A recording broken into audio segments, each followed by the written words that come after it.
Hi, I'm Jack Dugas with Ajax Security, providing services in the Southern Ontario area for the last 30 years.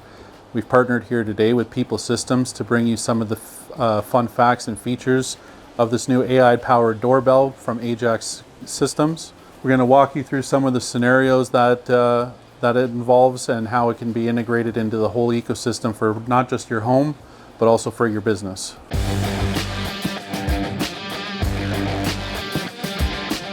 Because this doorbell is going to be integrated into a larger Ajax ecosystem, we've already previously installed a Hub 2 Plus, as well as an Ajax 8-channel NVR, which will also integrate some cameras into later as well. Essentially what we're going to run through here is a little bit of installation. So inside the box, you'll see it comes with not only the unit itself, but it comes with two different angled brackets. Depending on what your orientation of your door is, you can either do a tilt or a left to right. As well as there's a couple of terminal wires and what's called a bell kit, which integrates your original mechanical door chime to function with the Ajax doorbell. So the doorbell is going to replace a Ring doorbell in the exact same location and utilizing the same power cables that would be utilized either from a previous video doorbell or also from a mechanical doorbell originally. So we can reuse the wiring, don't have to run any extra cables. Essentially what's going to happen is you're going to remove your old doorbell, whether it be video or mechanical. You're then going to take the backing plate, mount that on. You have three options. You can either do the flat mount, there's a tilt mount, and then there's a side angle mount depending on how your door is laid out. As you can see here on this one, we ended up going with the side angle mount to kind of point the camera more towards the door. Once that's complete, you'll then take the backing plate, mount that to that mounting bracket, and then attach your wires to the terminals on the back of the doorbell, tuck all of those away, snap the doorbell onto the mounting bracket, and then put in the safety screw in the bottom. So now the next step after the installation would be programming and adding the doorbell to your hub. So what you want to do is you're going to want to dismount the doorbell from the bracket. On the back you'll see a QR code. You're going to want to go into your app, go under Add Devices. You're going to want to scan that QR code. Once that happens, it's going to ask you to power on the device. On the back of the doorbell, there's a power button. Press and hold for about 3 seconds. You'll see it start flashing. It'll turn on. At that point, follow through the app. It'll give you step-by-step instructions about how to connect to Bluetooth and then Wi-Fi. Other than that, there's a few customizationable steps that we can take, which we'll discuss later. This has been our standard practice for the last 100, 110 doorbells, systems, all of that stuff that we've installed through Ajax so far. We haven't had many issues with integration and installation as far as any of this goes, but we'd like to run through everything with you anyways. So inside the Ajax doorbell, there's a few different settings that you can change in regards to notifications and how the device works. Firstly, you can create a name for it, which is called a doorbell typically. Recording preferences, if you have an NVR included with your system, you can set it to there. If not, there is also cloud-based storage as well available on the side. Notifications from the cameras, you can see there's a few different notifications that you can get. Human, pet, vehicle, and then just general motion events as it is now. So let's turn a couple of these on. And you can see that with the integrated motion sensor inside the doorbell itself, you can pick and choose whether you want to be notified only when the motion sensor detects a person as well, meaning they'd have to be a little bit closer to the doorbell rather than just someone walking by on the sidewalk. So if we turn that on, you can choose when you want to be notified, so you can be notified at all times or only when you arm your system. We usually change that to always. Notification delay intervals, we don't typically touch this, but you can set essentially, this will tell you like if the same person is standing out front of your doorbell for 5-10 minutes or whatever, you can change the interval so that it doesn't keep dinging and dinging and dinging the guy over and over and over again. You can do this up to every 8 hours. I don't know why you would do it that long, but you can do it that way. Duration of the object is kind of the opposite of that. So someone has to be in front of your camera for 2 to 5 seconds for the notification to go through. Obviously you can turn that off and do a notify instantly, so as soon as anything comes in front of the screen, it will notify you right away. Next we have some detection settings, so you can turn on and off the integrated motion sensor. Frame analysis basically runs on the pixels in the picture itself. So what happens is when you open it up, you can see that you have some different sensitivities. You can even go in and adjust your activity zone. So what'll happen here is, if you don't want it to look at the sky, you change it to the eraser on the right hand side, and you can deselect cells, right? You can click the pencil, you can reselect specific cells. So essentially what this does is it allows you to pick and choose which areas of the camera you want notifications to come from. The other ones here, so area occupied has to do with the size of the object in the camera view, and the sensitivity has to do with how many pixels are changed in that camera view for it to set off a notification or an alarm.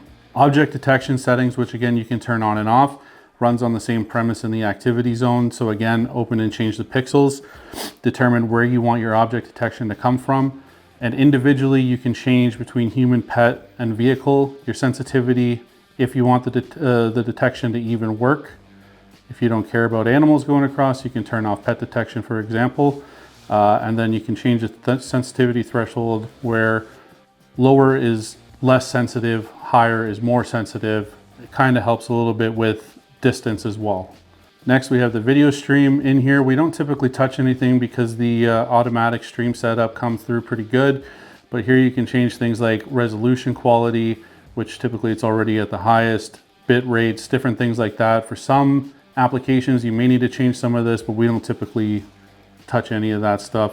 Same with the image. If you really want to get technical with it, you can change all the stuff like color saturation, brightness, sharpness.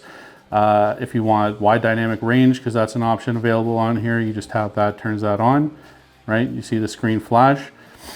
You got some switching conditions that you can do, so you can set up like if you want to record color, attempt to record color later in the day, or it'll auto switch to IR for night vision.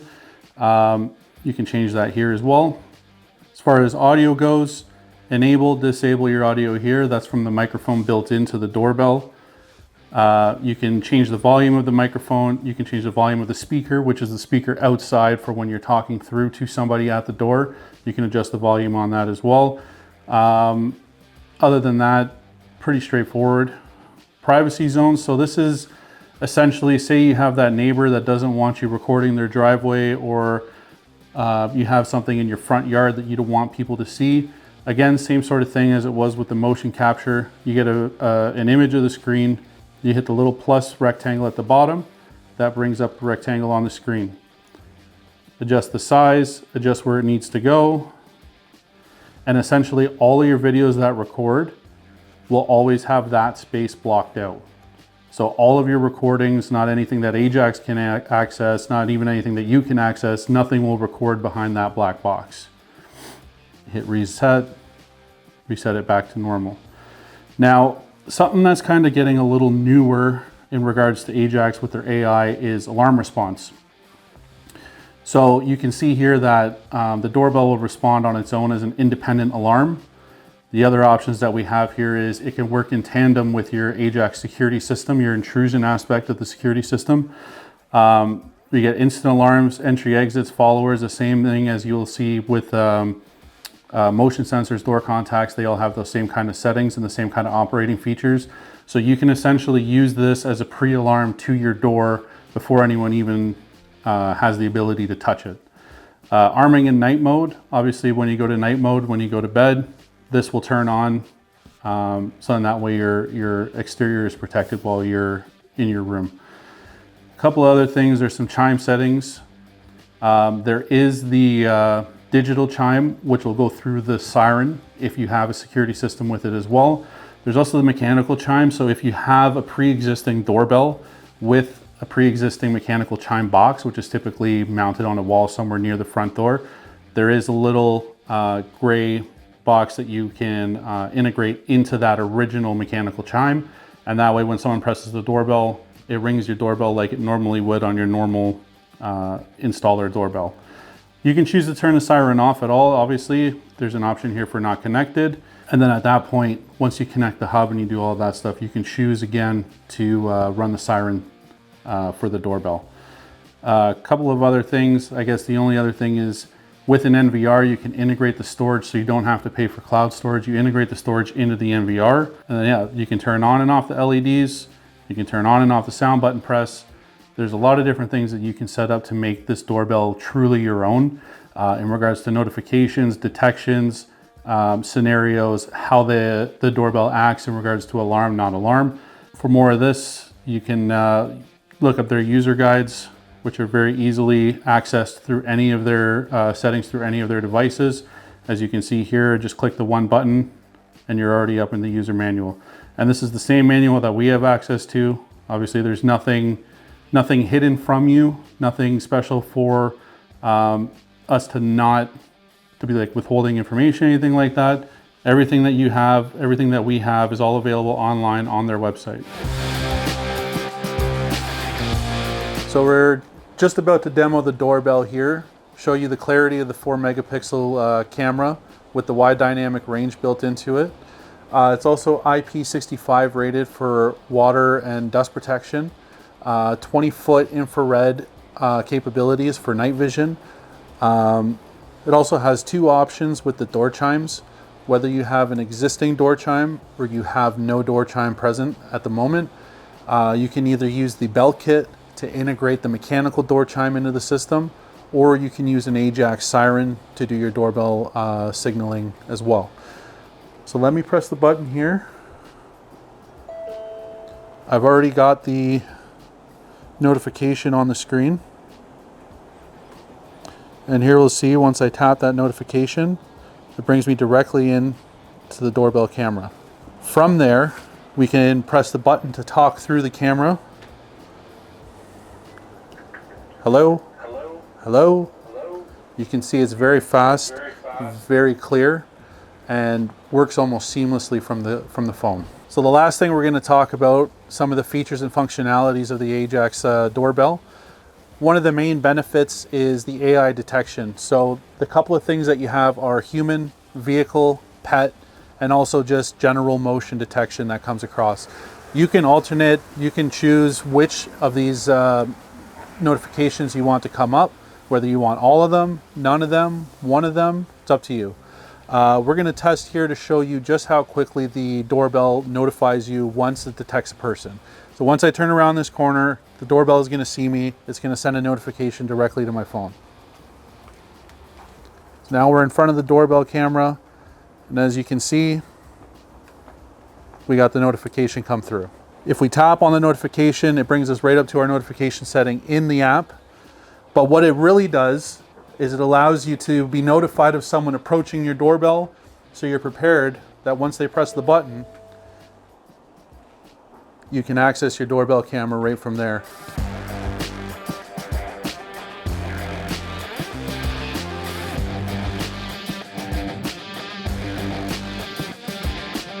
So we've talked a bit about the features and functionality of the doorbell itself, but now let's get into what really matters and what you get out of it, right? So as you can see here, when I scroll across the bottom of my my scrubber bar, you can see the different colors, the different pictures, the different squares. Essentially what that's doing is that's filtering out from all of your AI events. So like I said about vehicle detection, person detection, so on. So it's all color coded. It's also at the bottom, if you see the little funnel here, you can pick and choose what you want to filter, what you want to see, and it'll only pull up the events that have to do with that specific AI filter. You can go just to doorbell button presses, so that it only shows every time that they do the doorbell as an added feature on that. And that part's only with the doorbell itself. The cameras do not have that filtering power because obviously they don't have a button. At the bottom, you have your calendar. This only has 1 day as we just installed it for demo, but you can reference back months at a time. You go to your specific time of day that you want to reference, hit apply, brings you right to that point there. So then what you do after the fact, if you have an incident or something of significance or importance that happens, what you can do is you can download it straight through the Ajax app right into your phone, whether it's iOS or Android. Press the 3 dots in the bottom right corner to bring up your menu. You'll see there's a couple of options here. You're going to want to hit download.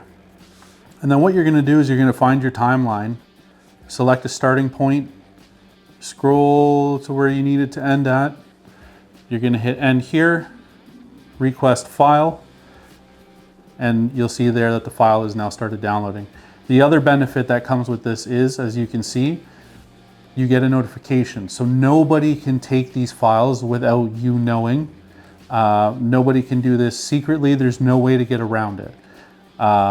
Once that's completed, you see you can click the download at the top right there, brings up your little clip, hit the green button. Now it's downloading to your phone. Once that's done, it just pops right up into your Photos app. You can then from there send it in an email, a text message, whatever you need to do with it beyond that. And that will be with you until you delete it. On a note of deleting files, I just want to also mention that the cloud storage and the NVR storage, what happens with them is once those get full up, they basically delete old records and keep re-recording over new. You don't have to worry about storage getting full. You don't have to worry about manually deleting stuff that you don't need. It just automatically re-records over itself. So the last piece of kit that I want to talk about here is, you'll notice another icon at the bottom. When you're in live view, so obviously once you scrub back, you see it gets replaced by the play pause button. But when you're in live view, hypothetically, someone comes, rings your doorbell, you open up, you talk back and forth, and you allow this person to enter your premise. The little switch button in the middle at the bottom, you can press that, brings you right to the door locks, light switches, anything that has to do with home automation, which is quite a few things now with the whole Ajax ecosystem. You can tap right there from the screen, right from the doorbell. And my front door just unlocked. Get a notification about that as well, because the same thing, nobody can do anything on this without your knowledge. So in conclusion, like we mentioned, this video was mostly about the video doorbell, but Ajax themselves, they cover a wide variety of needs from intrusion, video surveillance, home monitoring. We ourselves as Rogers Security have experience in not just Ajax, Honeywell DSC products, and a few others that would take a while to mention. We have not only experience in video and intrusion, but we also do card access anywhere in Southern Ontario. Find us on our website, rogers-security.com. We've been in the business for about 32 years now, family grown, family made. I've actually got the privilege of being introduced into it, as it's my father-in-law who's the CEO/owner and still has been after 32 years of running the business on his own. We're here to back him up a little bit. So I myself mostly do the sales. So if you want to drop me a line, call the office, they'll connect you with me. And yeah, we'd love to start a relationship with you. Hit us up. Peace.